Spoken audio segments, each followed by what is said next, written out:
Hi, I'm Chad with Move Forward Guitar. This lesson is from our series CAGED Theory. In this lesson, I'm going to explain how major CAGED chords work with the major pentatonic scale. First off, if you like all the diagrams for this series, including the diagrams for this lesson, you can download our free e-guide, CAGED Theory.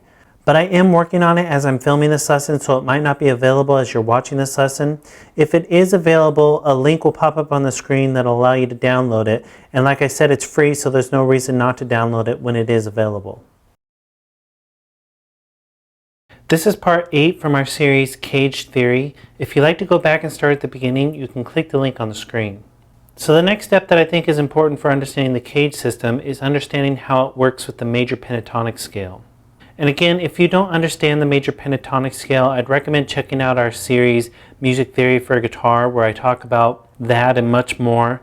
If you don't understand the major pentatonic scale, I think this lesson is going to be pretty tough for you to follow, so you need to at least have a basic understanding of it. So the main thing I'm going to talk about with the CAGED system right now and the major pentatonic scale is how you can use it to play chords and then add licks or fills and riffs while you're playing chords. So kind of like Jimi Hendrix style.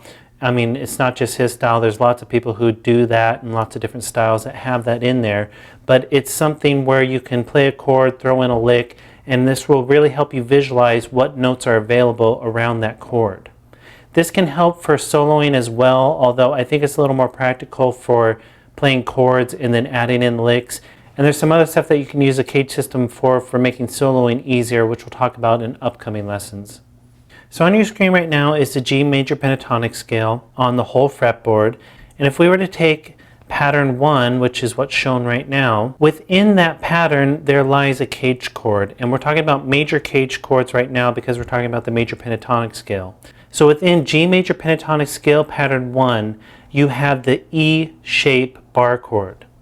So everything in this lesson is in the key of G, so this is a G major using the E shape.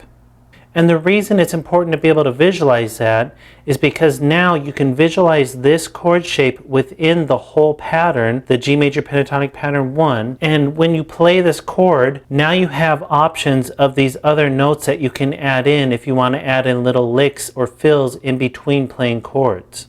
And like I said, this is type of stuff that Jimi Hendrix would do with his rhythm playing, although he didn't just stick to the major pentatonic scale and probably wasn't even thinking about the major pentatonic scale, but you can come up with some of the same licks and fills that he used doing this. And like I said, it wasn't just him, there's lots of other players that do this in lots of other styles as well. And this is a really valuable tool to have if you want to play rhythm guitar and throw in licks or fills or riffs.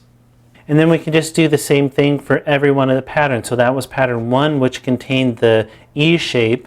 If we go to pattern 2 contains the D shape. So this is a G major D shape chord. So if we put the pattern back around the chord, those are all in the gray notes. Now you can visualize the chord with the scale around it, and then you're easily able to play the chord and then throw in some fills. Then we go to pattern 3. Within pattern 3, you have the C shape. So this is a G major using the C shape. If we throw the pattern back in around it, now you can visualize the chord and the pattern, and it can become really easy over time just to be able to pick out those notes while you're playing the chord. Next pattern is pattern 4, and within pattern 4 you have the A shape. So throw back in the pattern with the A shape and it would look like this, so you can play that chord, throw in licks, fills, or whatever, and come up with some really cool sounding stuff.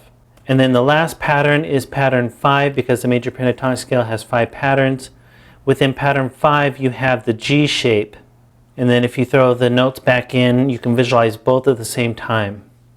So if you look at the whole G major pentatonic scale up and down the fretboard again, this time with the CAGED chords in black and red and have the intervals in them, and then the rest are just grayed, you can see how it lies on the fretboard. In the key of G you would have your G major shape here, your E major shape here, your D major shape here, your C major shape here, your A major shape here, and then you'd be back to the G shape an octave higher. And this is important to be able to visualize up and down the whole fretboard so that you're not just stuck to patterns. The patterns really help you to start out to be able to visualize within a position where all the notes are, but eventually you want to be able to visualize these chords up and down the whole fretboard and the notes up and down the whole fretboard so that you don't just play in position. So that's how the major CAGED chords work with the major pentatonic scale. Go ahead and move on to the next lesson where I'm going to show you how the minor CAGED chords work with the minor pentatonic scale. And be sure to download the e-guide, all the diagrams are in there, and be sure to subscribe because we add at least one new lesson every day.